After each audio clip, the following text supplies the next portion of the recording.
Bonjour tout le monde, comment ça va? Ça va bien? Comme vous voyez, c'est écrit intégration des fonctions rationnelles. Donc, on va calculer l'intégrale d'une fonction rationnelle. C'est quoi une fonction rationnelle? On va traiter le premier cas. Une fonction rationnelle, c'est une écriture f de x égale p de x sur q de x, avec p de x et q de x sont deux polynômes en x. P de x et q de x sont des polynômes de degrés égaux, différents. P de x est une constante, q de x est un polynôme second degré, et ainsi de suite. Dans ce cas-là que j'ai appelé le premier cas, on a les deux conditions suivantes. Quelle est la première condition? Il faut que le degré de p de x soit inférieur que le degré de q de x. C'est-à-dire, par exemple, si p de x égale 2x moins 3, il faut que q de x soit un polynôme de second degré. Mais q de x ne peut pas être un polynôme de premier degré, puisque p de x est un polynôme de premier degré. Si p de x est égal 5, alors q de x doit être égal x2 plus 4x moins 1, q de x peut être égal à x3 plus, ainsi de suite. Ça, c'est la première condition. La deuxième condition, c'est laquelle? Il faut que q de x soit un produit de facteurs du premier degré. Et quand on dit un produit, c'est-à-dire le produit il est formé par deux facteurs, trois facteurs et ainsi de suite, c'est-à-dire q de x c'est égal x moins x1 facteur de x moins x2. Ça c'est le minimum. Mais q de x peut être égal x moins x1 facteur de x moins x2 facteur de x moins x3 et ainsi de suite selon son degré. Si c'est du quatrième degré, il faut qu'il soit le produit de quatre facteurs du premier degré.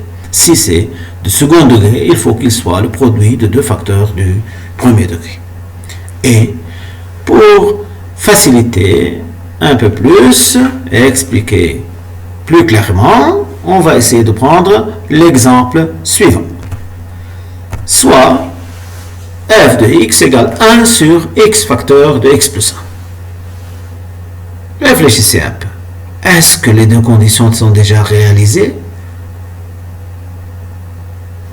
Bien sûr, puisque le degré du numérateur c'est 0, c'est une constante, et le degré du dénominateur c'est x, le degré du dénominateur c'est 2, puisque x facteur de x plus 1, en faisant son développement, on aura x2 plus x.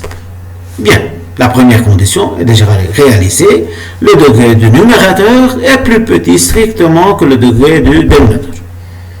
Est-ce que le dénominateur est un produit de facteur de premier degré? Ça, c'est très simple à voir que x, c'est un facteur, x plus 1, c'est un autre facteur de premier degré. Et par suite, la deuxième condition est déjà réalisée.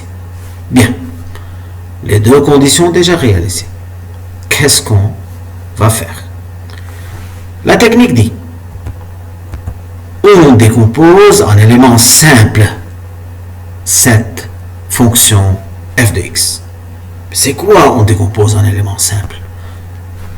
Alors, vous voyez, 1 sur x facteur de x plus 1, c'est égal. Le premier élément simple, c'est a sur x. Le deuxième élément simple, c'est b sur x plus 1. Si l'expression était 1 sur x facteur de x plus 1 facteur de x plus 3, alors on aura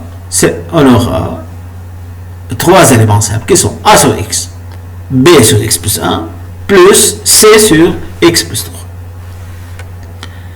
Et pourquoi on a ça? Parce que si on fait le dénominateur commun de a sur x plus b sur x plus 1, qu'est-ce que vous aurez?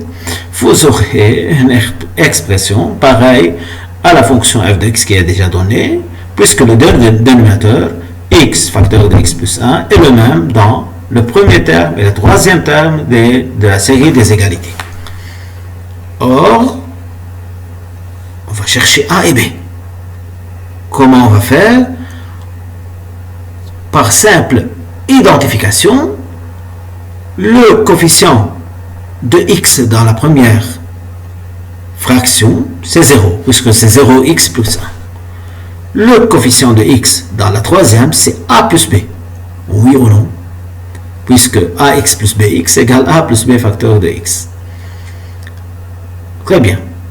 Le coefficient constant, c'est 1 dans la première. Le coefficient constant dans la troisième, c'est a. Alors, de même, qu'est-ce que j'aurai? Réfléchissez un peu. Voilà. A égale 1 et a plus b égale à 0. N'est-ce pas? Qu'est-ce qu'on peut déduire? On peut déduire que b égale à combien? C'est simple. B égale à moins 1. Alors, 1 sur x facteur de x plus 1, c'est égal à combien? À votre avis, c'est 1 sur x moins 1 sur x plus 1. Et comme ça, on a décomposé la fraction ou bien f de x en deux éléments simples qui sont 1 sur x et moins 1 sur x plus 1. Et bien sûr, on n'est pas là pour s'amuser à faire des tels dénoteurs communs puisque ce n'est pas du programme de la terminale, c'est du programme des classes qui précèdent la terminale. Continuons. Soit J l'intégrale de 1 jusqu'à E de dx sur x facteur de x plus 1, ou bien c'est l'intégrale de 1 jusqu'à E de f de x et de x. D'après la décomposition en éléments simples, f de x est égal à combien? 1 sur x moins 1 sur x plus 1. Qu'est-ce qu'on aura? C'est l'intégrale. J, c'est l'intégrale de 1 jusqu'à E de 1 sur x moins 1 sur x plus 1 d de x. C'est égal, c'est simple à voir, la primitive de 1 sur x, c'est ln de la valeur absolue de x, moins la primitive de 1 sur x plus 1, c'est une écriture de la forme U' sur U, c'est égal à combien? Ln de x plus 1 en valeur absolue entre les deux valeurs A et E, c'est-à-dire on remplace d'abord E dans cette expression, moins, on remplace 1 et on continue le calcul. Et voilà, ça c'est le premier cas, intégration des fonctions rationnelles où le numérateur est plus petit, le degré de numérateur est plus petit strictement que le degré de dénominateur et le dénominateur est un produit des facteurs du premier degré. Et à ce propos, vous allez essayer de résoudre les exercices 10 et 11, page 200 de votre livre, analyse bien sûr, mais je vous rappelle, parce que c'est très important pour vous, si q de x c'est égal à x2 plus bx plus c, c'est-à-dire le dénominateur est un trinôme second degré qui admet deux racines réelles x1 et x2, alors comment il s'écrit? Q de x c'est égal à facteur de x moins x1 facteur de x moins x2 et par suite si f de x est donné sous la forme f de x sur q de x avec q de x est une forme développée, il faut factoriser tout d'abord et ensuite faire la décomposition pour pouvoir calculer l'intégrale de la fonction correspondante. Merci pour votre attention et on se verra dans d'autres vidéos pour expliquer d'autres techniques, le deuxième cas des fonctions rationnelles, ainsi que d'autres fonctions polynômes qui sont des polynômes trigonométriques. À bientôt.